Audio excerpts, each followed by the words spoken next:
Nous sommes dans une des sympathiques caves grassoises au comptoir, dans la vieille ville de Grasse. Et aujourd'hui, nous sommes avec Christine Romero. Bonjour Christine. Bonjour.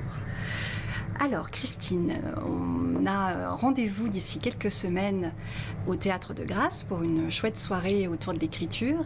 Et je voulais savoir comment l'écriture est rentrée dans ta vie. Quel était ton premier contact, ton premier souvenir avec l'écriture? C'est d'abord le premier souvenir avec la lecture, parce que j'ai l'impression que c'est complètement indissociable. La lecture, bon, depuis toujours j'ai aimé lire et puis écrire. Et les premières choses que j'ai écrites, ce sont des poèmes, ou alors des petites histoires comme ça, de quelques mots quand j'étais petite. Et puis au fur et à mesure, donc j'ai essayé de faire des choses qui soient plus abouties, plus construites. Je suis souvent influencée par la vie de tous les jours.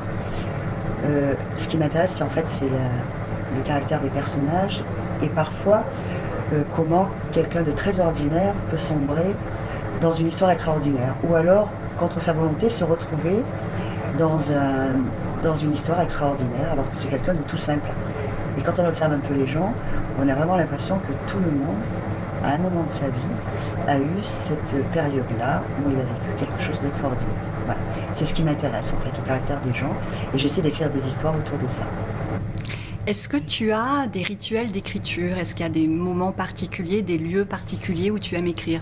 J'aime bien d'abord être seule, et j'aime bien avoir un fond de musique, on n'a pas de parole, c'est du jazz ou du classique, et j'écris à la main, plus souvent, parce que je trouve que écrire d'abord à la main et après taper sur l'ordinateur, ça permet d'abord d'aboutir un peu les idées et de faire déjà une première correction. Toute seule, oui. Seule, souvent le matin, je fais beaucoup de choses le matin, très tôt, je me lève tôt, je me lève avec les poules. Et je suis dans mon petit bureau, j'ai un petit bureau dans ma chambre, et puis le soleil levant, enfin, c'est très agréable, et j'écris comme ça. Voilà. Tu parles de musique, est-ce que cette musique peut avoir un rôle, une influence dans ce que tu écris? Tout à fait, tout à fait.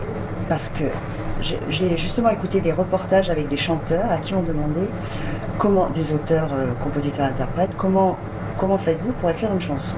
Il y en a un qui a dit, je tape quelques notes et les mots viennent sur la musique, et l'autre a dit, j'ai quelques mots et la musique vient sur le mot. En fait, j'ai l'impression que la musique est complètement indissociable des mots. Et c'est vrai que quand, par exemple, une musique forte, s'il y a du Wagner, des choses comme ça, c'est plus facile d'écrire quelque chose, de décrire un homme en colère, par exemple. Moi, je trouve que la musique a une énorme influence sur les mots, et vice-versa. D'ailleurs, les mots, c'est de la musique. Quand on écoute une poésie, qu'on va voir une pièce de théâtre, quand on lit un poème, c'est de la musique, je suis désolée. Donc voilà, c'est très important pour moi. Alors quel serait ton rythme à toi? Mon rythme à moi,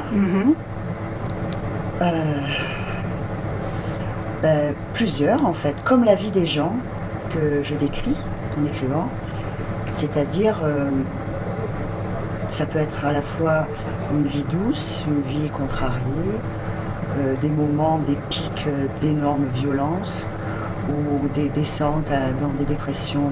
Enfin, j'ai l'impression que chaque personnage, quand j'écris, j'écris plutôt, je prends des personnages de fiction, je leur donne enfin, je les habille de tout ce qui peut faire la vie de quelqu'un, avec des périodes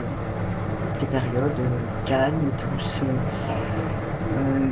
joyeuses, avec des valses, ou enfin voilà, un petit peu de tout. Qu'est-ce que tu attends, qu'est-ce que tu espères de cette soirée sur le fil de la plume qui aura lieu donc le 12 décembre prochain? Alors bon, comme tu sais, j'ai déjà assisté en spectatrice à cette soirée et j'ai trouvé ça très bien. Et j'ai très envie de me mettre en danger. C'est-à-dire savoir si je suis capable d'écrire. La dernière fois, tu as demandé une fable. Bon, est-ce que je peux écrire une fable? Est-ce que je peux écrire quelque chose comme ça en 10 minutes? Quelque chose qui soit bien structuré. Moi, j'aime les choses bien structurées. Par exemple, en poésie, je préférerais un sonnet qu'une poésie libre. J'aime bien quand les choses sont structurées. Je trouve que justement, c'est dans les trucs très structurés qu'on trouve la musicalité, comme une mesure à 4 temps, etc., etc. Donc voilà, je vais essayer de me mettre en danger et de voir ce que ça donne. Merci beaucoup Christine et je te donne rendez-vous donc au 12 décembre. Avec plaisir.